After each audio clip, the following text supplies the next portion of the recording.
नमस्कार, आप देख रहे हैं NVS निष्पक्ष वार्ता समाचार। वृंदावन पहुंचे धीरेन्द्र शास्त्री ने धार्मिक नगरी को लेकर अहम मुद्दों पर की चर्चा। बता दें कि बागेश्वर धाम में धीरेन्द्र शास्त्री आज वृंदावन पहुंचे, जहां उन्होंने साधु संतों से मुलाकात की और फिर मीडिया से बातचीत करते हुए बड़ा बयान दिया। उन्होंने कहा कि धर्म नगरी में मांस मदिरा पूरी तरह से बंद होनी चाहिए। इसकी मैं यूपी सरकार से मांग करता हूं। साथ ही मंदिर निर्माण को लेकर बोले कि श्री कृष्ण जन्मभूमि में जल्द ही विराजमान होंगे भगवान श्री कृष्ण। जिस तरह से राम मंदिर बना वहां पत्ता तक नहीं हिला, उसी तरह से यहाँ कृष्ण मंदिर में विराजमान होने के बाद बाबर के बसिज कुछ नहीं कर पाएंगे। इसके उपरांत उन्होंने गोरेलाल कुंज व रसिक बिहारी मंदिर में पूजा अर्चना कर संतों का आशीर्वाद ग्रहण किया।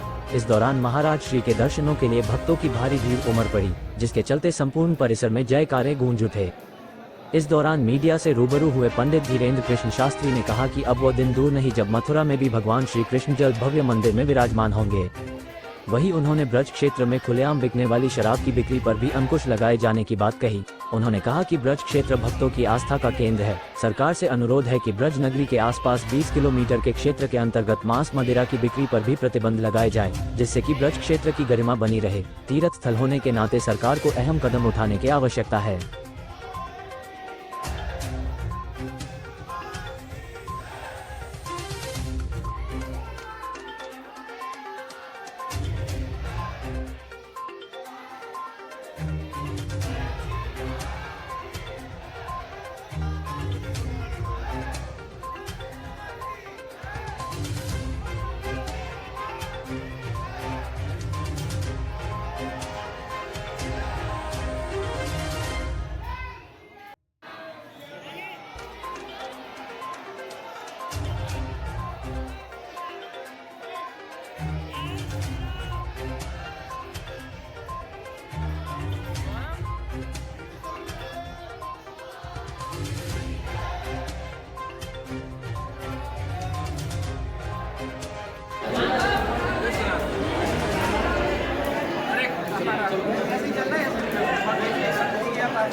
श्री सीताराम भगवान की जय, बांके बिहारी लाल की जय, राधे राधे।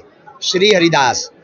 आज जो है पावन तीर्थ श्री ठाकुर जी की लीला भूमि श्री धाम वृंदावन में सभी महापुरुषों के दर्शन करने को आए हैं। और हमारे ब्रज के शिरमौर्य और संतों के शिरमौर्य पूज्य श्री गोरीलाल कुंज में पूज्य महाराज जी का आशीर्वाद लेने, मलुक पीठ वाले महाराज जी का आशीर्वाद लेने के लिए वो सभी महापुरुष पावन तीर्थ बागेश्वर धाम की बुंदेलखंड महाकुंभ में गए थे।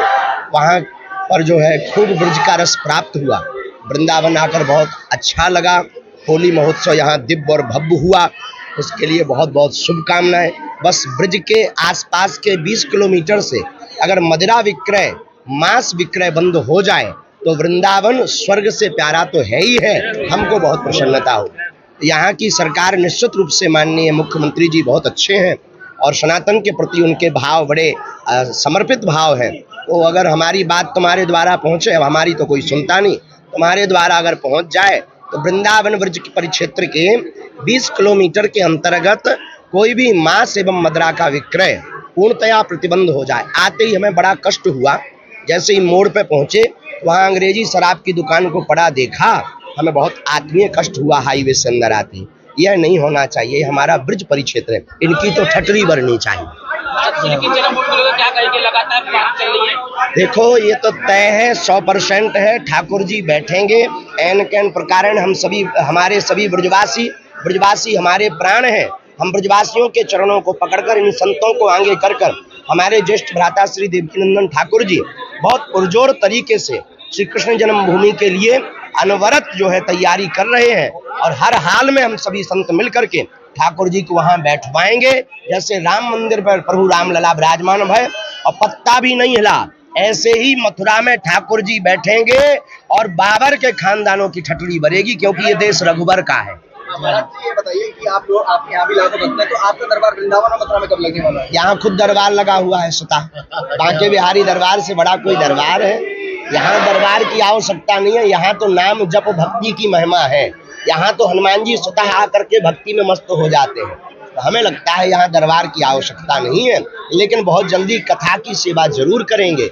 जन कल्याण के लिए जो भी मानव हित के लिए हमसे बनेगा, जो बालाजी की हमारे पास कृपा है, सिद्धि है, उसके द्वारा हम अवश्य, ब्रजवासी हमारे प्राण हैं, हमारे सिरमौर हैं, हम निश्चित आएंगे। अच्छा, चुनाव का माहौल चल रहा है और मथुरा में एक बार फिर से हेमा मालिनी जी खड़ी हुई है, उनको क्या कहना चाहेंगे और यहाँ की जो जनता है उनसे क्या अपील करना चाहेंगे? देखिए, भारत देश के हित के लिए, सनातन के हित के लिए, राम राज्य की स्थिति को स्थापित करने के लिए सभी मतदाताओं को, सनातनियों को अपने वोट का सदुपयोग करना चाहिए। धन्यवाद।